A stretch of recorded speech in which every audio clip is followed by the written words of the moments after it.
ultimately tied to Scope 3, so they are tied to their supply chains, and suppliers, and especially smaller suppliers, don't have the capabilities to address that issue.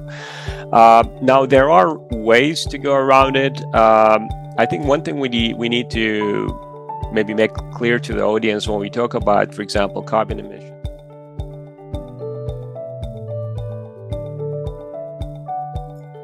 Hello everyone, welcome to the Actionable ESG Talk series brought to you by AKFI Actionable Knowledge Foundational Institute, the world's first nonprofit industry consortium committed to bridging the gap between ESG, sustainability, and digital transformation. My name is Isabella Wong. I am co-hosting this talk series with Manuel Wexler, the Executive Director at AKFI. The Actionable ESG Talk series bring together great minds to discuss the current state and the future state of sustainability, ESG, and digital transformation. Joining us today is an exceptional guest whose expertise lies at the intersection of finance, technology, and sustainable investing. Nawar Alsaadi, the founder and CEO of Canada Advisors, which is a ESG Fintech advisory firm. Nawar brings a wealth of experience in the field of environmental, social, and governance considerations within finance.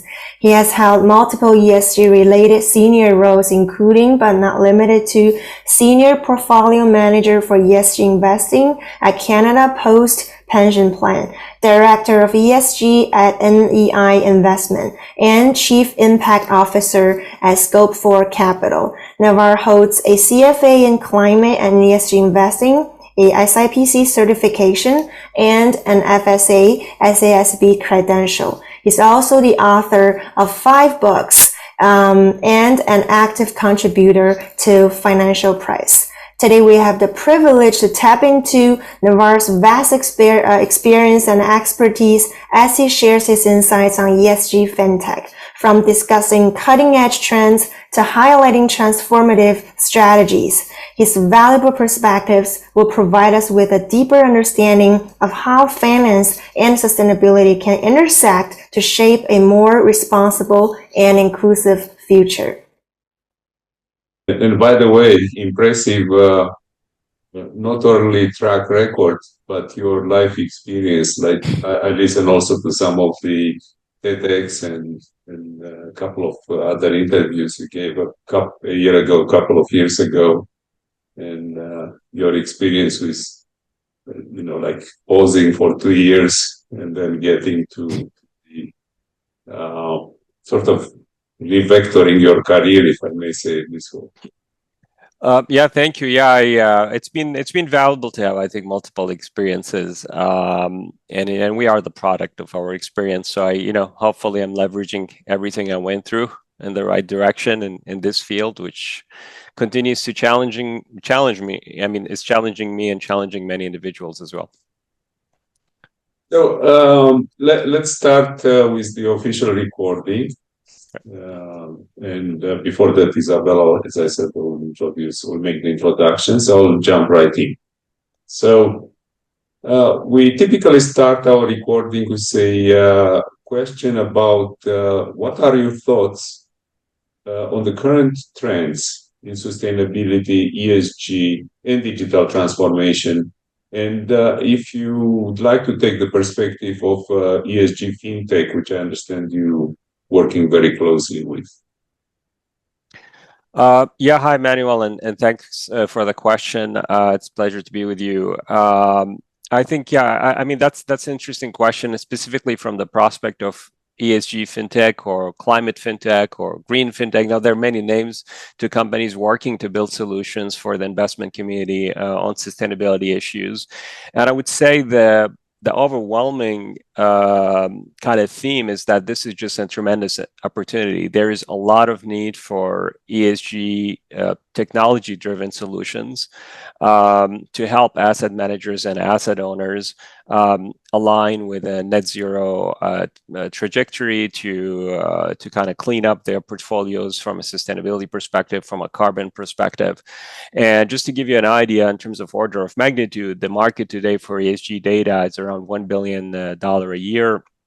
Some estimates put it at around $2 billion. But if you compare that to mainstream finance, that market is $35 billion is being spent on financial data. So, and if we are going in a direction where sustainable finance is going to grow and in a way be on par with mainstream finance, we're looking at tremendous opportunity for this sector to grow. And a lot of players in this field understand that this is an amazing opportunity for them.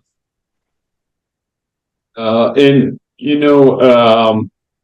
how would you define ESG fintechs? As you mentioned already, there are multiple definitions and multiple products coming under different names: green bonds, green loans. What is the baseline definition would you like to use during today's discussion?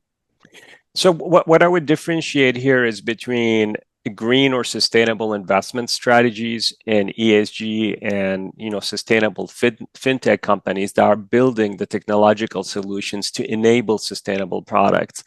So that would be the first kind of demarcation line when we talk about ESG fintechs. We are obviously talking about the digital solutions, the data solutions that enables potentially mainstream products that are accessible through mutual funds and ETFs and so on. So that's really I think the first area. Now within that distinction, you have ESG companies that are focusing, for example, on solving for climate and climate alignment, understanding the carbon footprint of companies, helping investors potentially understand the decarbonization pathway for their portfolio companies. You have other ESG fintech or climate fintech or green fintech companies that are focusing on supply chains, focusing on social issues, measuring social media sentiment and how companies are perceived and how they could address sustainability issues based on the feedback they're getting, from the customers and other stakeholders. I would say it's really a very broad kind of collection of companies. I mean, as you know, ESG, whether it's environmental, social, or governance, within it there are many other subcomponents, and within each component there is an element of digital data or a kind of digital know-how to deploy ESG strategies within the investment process, and all of these require innovation from the ESG fintech community, and it's a business opportunity for them across the board. Clearly, it's an opportunity, and probably one of the worst kept secrets in the industry is digital transformation projects are hard to make work well. Return their investment and so on, and many companies are having difficulties with these technologies. And do you think that the ESG fintechs can also help the companies not only process and interpret the data and not react, but act on it, or they can go even deeper and help them with the even investment in technology for collecting data for ESG and sustainability, as you mentioned? Absolutely. Now, I would say, and I will just kind of coach that by saying the only limitation for ESG fintech companies is not the technology, but it's rather the subject matter expertise. A lot of ESG fintech companies don't necessarily understand the, for example, investment process or the value creation process that a company or corporation is pursuing to create wealth for itself and other stakeholders. So if you kind of, put it in kind of simple terms, if you put a bunch of geeks and tell them, here, build a solution to solve for a technological problem, they'll solve it. But how to solve it in a manner that will create value for the company, that is cost effective, that in a way integrates with their work stream, that's the challenge. And I mean, that's one of the reasons I created Canada Advisors, which is the company I use to advise fintechs to build solutions that are fit for purpose.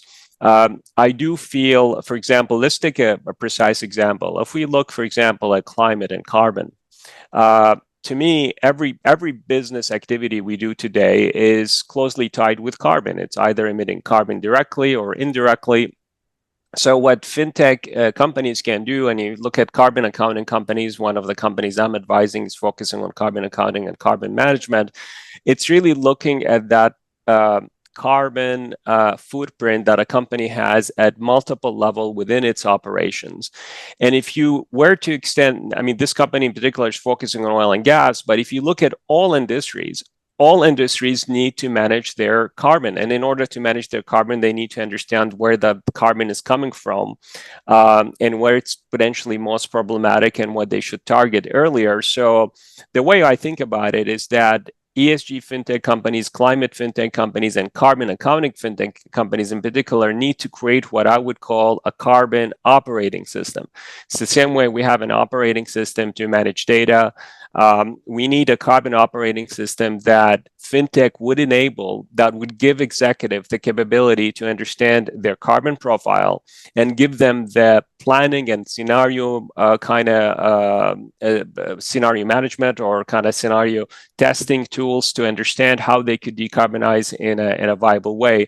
So it's really about building tools that don't exist today to measure things that we didn't care about, but we do have the technology to do it. And I will add now, with the arrival of AI and the capability of AI to digest massive amount of data and kind of come out and distill it with insights, that's another tool or lever that ESG fintech kind of companies can focus on and are focusing on today to help companies deliver on their core business. The point is companies are here to do their business the way they've done it. If you're making chairs and you're selling chairs, you should continue to do that. If you're building airplanes or making cars, fintech companies, they come and help you to continue to do this, but while understanding your sustainability footprint, and hopefully give you the tools to manage for that, rather than you creating solutions or technological solutions to understand these aspects. Thank you. And Nawar, I'll frame the next question as a couple of pieces of information. One, the Actionable Knowledge Foundational Institute is working on sort of the final draft of a white paper to study the gap in the supply chain requirements, because, as you mentioned, carbon footprint is no longer a single company reporting. We have scope 3 that it's across the supply chain. The second part of sort of framing the question is the fact that carbon footprint becomes a mandatory reporting for large companies, and they include also the supply chain. Europe seems to be a little bit more advanced and more detailed in the requirements of reporting. I know that you are very familiar with materiality. Actually, you are one of the leaders in thinking about materiality in the industry and putting materiality in front of ESG and sustainability metrics and reporting. So with this reporting reporting, let's call them opportunities as well, there are not only constraints. Really, the companies are asked to collect data from their supply chains. And in that process, they also create a gap. When you have two companies asking for different sets of data, different data formats, different data timing, and so on, you create pressure, financial pressure on your supply chain. Would you have some comments about it? Yeah, I mean, absolutely. I think this is really a critical piece of it, and especially if you keep in mind that 75% of carbon emissions are ultimately tied to scope 3, so they are tied to their supply chains, and suppliers, and especially smaller suppliers, don't have the capabilities to address that issue. Now, there are ways to go around it. I think one thing we need to maybe make clear to the audience when we talk about, for example, carbon emissions and scope 3 emissions for the suppliers, is there's a way to address that question through what we call emission factors, where you don't actually have to measure anything. These are called calculated emissions. And that's really the easiest way to estimate your scope 3 emissions. If we go in that direction, which is not a perfect way to solve the problem, but if we use calculated emissions, for example, if you are, for example, a miner and you're buying lime to use it in building your mines, then you can apply a specific emission factor to that supply of lime that you're buying, that is in a way averaged across all your suppliers. And that could give you an idea, a quick idea or rough idea of what your scope 3 emissions that are tied to purchasing that specific capital good.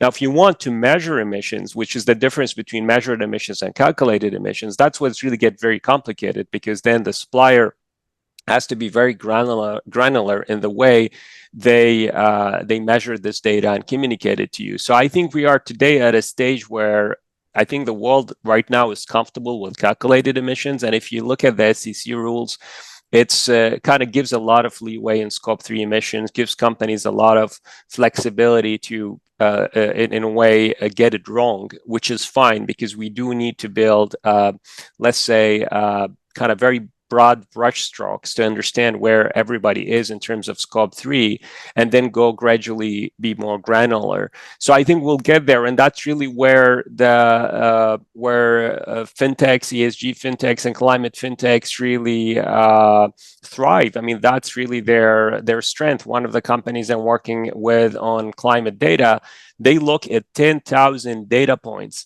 to assess the potential emissions from a specific company, and that's only possible because they use AI. So I think we can do that today, and get better over time. It's just a question of companies have to allocate some capital. So there is a cost to that, but there is also a massive benefit if you were to reduce your carbon exposure, reduce the potential for taxation exposure, for regulatory exposure, and obviously to comply with regulation. So I think ultimately this is not an issue that we can't solve, but we just need a bit of more time to put these kind of tools together.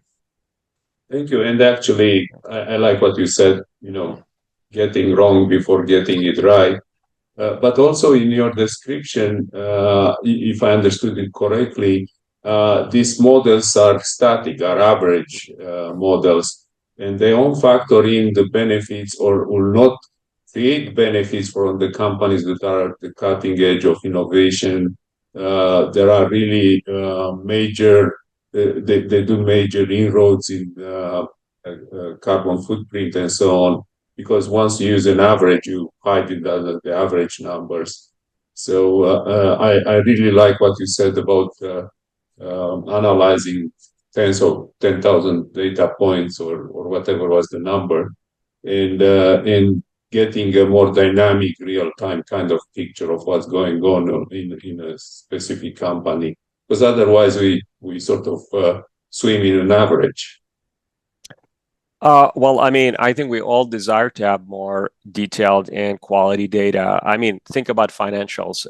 No company would actually pass the asset test if it was saying, well, these are our average financials. Exactly. I mean, they need to give specific financials. So the average is 15% return on investment. So we are average.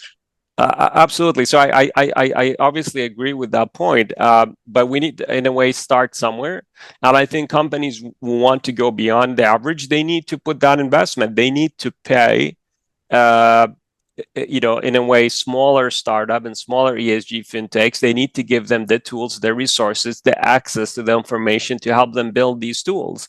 I mean, without revealing a name of a very large private equity firm that reached out to me, and they are investing hundreds of billions of dollars in a decarbonization strategy, and they were looking to work with fintechs to help them develop tools to understand the decarbonization potential of their current and future investments. And they were willing to finance these companies, to build with them pilot projects to achieve that. And that's the kind of support we need from the financial side, from this industry. I mean, you can't expect a bunch of people sitting, for example, in a university campus who don't have access to large companies to build tools to solve your problems for you unless you open the doors and let them work with you closely. So again, sustainability, as you know, Manuel, is very interdisciplinary, and we need these disciplines to work very closely.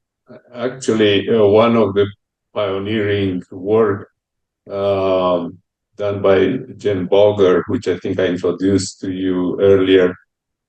She's looking at transdisciplinary, and she explained to me that cross-disciplinary is people from different disciplines sitting at the table and trying to communicate. And transdisciplinary is reaching the next level where people have really substantial communications and common language and common taxonomies. This is actually what we are also trying to achieve in AKFI. That level of communication where people can really come up with transdisciplinary solutions that fit multiple economic models, multiple social models, ethical, and so on. And by the way, talking about ethics, I know that you are very much involved in also the ethics of the sustainability and ESG. And when we talked about ESG investing and ESG fintech, where ethics fits in your perspective, in your analysis, and in your work, actually. That's a good question, a good area to touch on, because I think a lot of people mix a lot of these terms together: ethical investing, ESG investing, impact investing. And they are adjacent to each other, but they're obviously not exactly the same. So the way, starting with ESG investing, to me, the narrow definition and the correct definition of ESG investing, it's a risk management tool.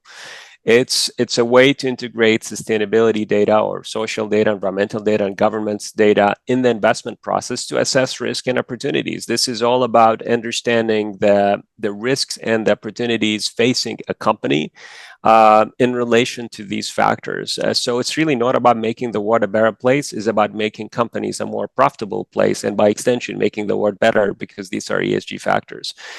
But ethical investing is not about risk management in that way. Ethical investing is about doing the right thing using a set of rules, either moral or religious or kind of normative, whatever it is you're kind of looking at.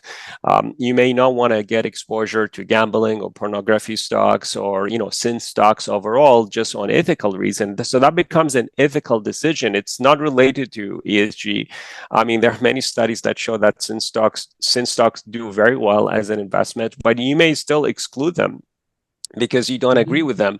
And that said, I mean, this kind of investment strategy been around for a long time. I mean, that goes back more than 100 years. But ESG investing may include element of that just by virtue of the fact that some of these factors can be potentially a risk for a company were to be involved with them. And then you have this kind of what I call this fusion of impact and ESG, which is quite interesting because impact investing is about doing the right thing, but about doing it profitably. So this is not a charitable investment when we talk about impact investing. So for a while, I was a chief impact officer at a climate fund, and my role was looking at companies that are driving climate impact, but also by doing so, we're exploiting and benefiting from tremendous business opportunities. So in that sense, there's a convergence between the impact curve and the kind of financial curve. This is, to me, is really the nirvana of, you can call it that basket of ESG, ethical, and impact investing, is in the sense that you align both. And your impact thesis, which is a positive ethical thesis, becomes a very profitable investment thesis. That doesn't apply for all investments, but when you find investments of this nature, I think just this is an amazing win for society and the world. And absolutely, and I think even at the, let's call it, a theoretical level, we need to reconcile the what sometimes analysts call is the shareholder capitalism with stakeholder capitalism. And definitely the stakeholder capitalism should include profitability. Actually, the ideal model, as you said, is actually be part of this profitability model where, and some models are intuitively simple, saving on electricity, saving on water. It's both improving profitability and in the same time being sustainable strategies for companies. But I think, and this is more based on my experience, a lot of companies are still putting the sustainability on the cost center, and they treat it as such, right? Cost cutting, it's the first tool of a CFO, right? And when they go and see sustainability, we spend X amount of dollars, they can set X minus Y percentage, right? When they go. I mean, I can cite an example of, so there's an investment management firm, which I'm not affiliated with. It's called Osmosis Asset Management. It's based in London. They started in 2009, and they had a very powerful but very basic thesis around the convergence of these factors. What basically, it's a quantitative investment firm, and when they found out that companies that are efficient in the use of energy, in the use of water, and in the management of waste were delivering superior return because these factors were reducing their risk, making them more resilient to volatility in energy prices and commodity prices, and were a reflection of solid, good management teams. And using that strategy, they have outperformed the market for more than a decade. They've had a very, very strong financial performance just by focusing on that kind of logic, that companies which are very efficient in managing these resources and managing their waste are also very profitable investments. I mean, they didn't start this with the idea that would necessarily make the world a better place. That were just, at least the way I understand it, that was just purely an investment thesis, and it worked out very well for them. So I think that's a validation to what we're trying to focus on here, and why actually it makes sense for investors to be interested in ESG. Purely, if it was purely for financial reasons, will still make tremendous sense and will still have a positive impact on society. And I think this is as you said, this is really linking together the profitability, the efficiency, which I think every CEO, every CFO, every executive, every economist, every investor, and I missed a lot of others in my list. They are looking for really more efficient companies. They produce better returns on investment in the long term. I think that's almost universally accepted.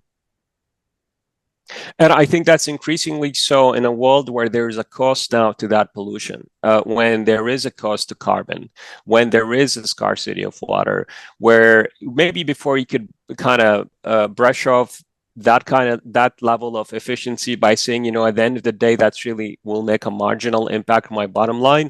But if you're paying $100 a ton for carbon in Europe, and down the line be paying 200 or 300, well, then every ton of carbon matter. And making the investment today to lower your energy consumption, that's the easiest way for you to reduce your carbon footprint and reduce your costs. So this is where the regulatory framework comes into play. That's where governments come into place, because it's really an interplay. I mean, I talked about ESG Fintechs and so on. All this innovation is great, but by itself is not sufficient just to move us in the right direction. We also need regulators, we need governments, we need capital. So again, go back to this transdisciplinary discussion we had a minute earlier.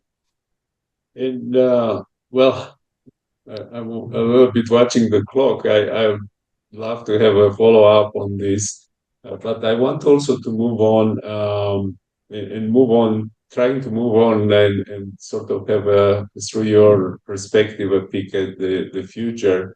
We have Isabella here. I know she has a little bit of difficulties with Wi-Fi, but I know she's listening, and she's an author she's a futurist. We call her a social futurist. She authored a book last year called The Digital Mind of Tomorrow, without really realizing that we live already in this digital mind today, right? It was only a few months before ChatGPT exploded to the scenes, on the scene. But on my sort of closing question for today, not withstanding that we'd like to have you back as soon as possible. Looking at the future, looking 3 to 5 years out, what do you see with ESG fintechs and especially ESG active ownership? I know we didn't touch much on that this time. In the next 3 to 5 years. So what changes? What is coming toward us, looking through your perspective? Well, I mean, that's the $1 trillion question, and I do have a large following on LinkedIn, and every time I talk about the future of ESG and where it's going, I get a lot of kind of interaction and a lot of engagement from my readers, because they're interested in seeing the future, kind of having a glimpse of what the future could look like. So the language around ESG, I think, is going to evolve. We see right now in the US, there is a pushback around, ESG. So we have this new phenomena or kind of green hushing where companies don't talk too much about their sustainability credentials. I call it red washing, but some people prefer kind of green hushing. I think the language is going to evolve, and we're going to talk about sustainability purely from an investment perspective, especially in the US. Highlighting these characteristics that integrating ESG and sustainability in the investment process is value additive, because at the end of the day, it's about data and it's about managing resources more efficiently. So I think language is going to evolve in that direction, maybe be a bit less moralistic and more it's going to be fused with a finance language. I think impact is going to gain an ascendancy in the sense that ESG is going to be taken for granted, that you have to be managing these things as a matter of fact. It's going to be disclosed in regulation, will be around, so you'll be disclosing your climate performance, you'll be disclosing your sustainability performance. So at some point, nobody's going to care if you are disclosing this data, because you would be expected to disclose this data. It's similar to a company saying, well, I disclose my financial metrics, now give me a premium because I'm a disclosure. So I think this is going to go away. And we're going to focus on how we could better align impact and investment. So I think impact investments will be the focal point of investors focusing on sustainable finance, and mainstream finance will have the basic criteria of ESG as we're discussing them today, in terms of companies incorporating these factors in their business. I do think active ownership going to grow a great deal. Now, like you said, Manuel, didn't get a chance to really speak a lot about this, but in 2020, I published an article called "It's Time for Sustainable Activism," and that was a few months before the pressure that was put on Exxon by Engine Number One to be more sustainable. I think investors are going to understand that this is just a tremendous opportunity for them to create value and create wealth by being more proactive in their engagement with companies. So one side of it is this kind of business case for it, but the other reason I feel sustainable activism is going to grow more is because this is the only way investors can really drive change at scale. Companies will not change unless investors really exert their right as owners to get companies to change. And we are introducing, so kind of tying it back to ESG Fintechs, ESG Fintech companies are introducing tools to facilitate these engagements, to understand what these companies' kind of sustainability footprint or sustainability profile is, and giving investors the tools to engage, to measure, to manage these engagements more efficiently. So, because it's a question of tools and not just a question of kind of willingness to engage, although we do need progress on that point of willingness as well. And finally, I would say the tools that we'll have 3 to 5 years from now in terms of ESG integration are going to be radically different. I think AI has introduced a new paradigm in the way we look at sustainable investment and the capability we can kind of bring to bear to render investments and companies more sustainable. I mean, just give you an idea. Today, if you are a sustainability analyst, you're spending countless hours reading hundreds of pages of sustainability reports. Soon enough, and today you can upload that actually to a ChatGPT style tool, and will give you in seconds the bullet points of what's wrong and what's good about that company, which means you can be far more precise and far more efficient in your both assessment of these risks and in your engagement with these companies, in identifying risk and in tackling these risks. So that I think is going to change the playing field, and with data coming through regulation in terms of disclosure, so you have the tools to analyze the data, and you have the data because of the disclosure. This is going to change the landscape, and I think entities that understand that this is where the world is going to be very transparent and also very reactive on a sustainability standpoint are going to thrive, both from an investment kind of asset managers and asset owners perspective, and the ESG fintech companies, allowing them to exercise that freedom. Well, thank you, Nawar. And as I said, I would like to continue the conversation at your convenience. But thank you for today's talk. very eye-opening in where the future leads us. And I'm encouraged by what you're saying. We'll have better quality data. We'll have more precise tools to measure. We have seen, as you mentioned, in Europe and maybe coming up in the US as well, the request for reporting of the quality of financial reporting as opposed to today's quality, where it's more optional reporting, right? Non-financial reporting. So definitely more precise rules coming into the future.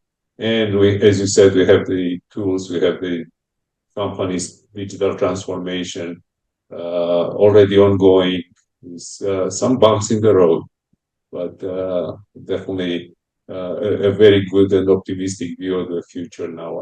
I thank you very much for today's interview, and I'll turn it to Isabella for the final comments.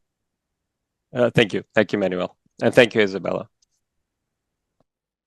All right, thank you all for taking the time to visit us today. Make sure you're tuning in every week for a new episode of AKFI's Actionable ESG Talks series, where you can gain new perspectives on how to mitigate risk and create value by integrating ESG and digital transformation. Until the next one, bye for now.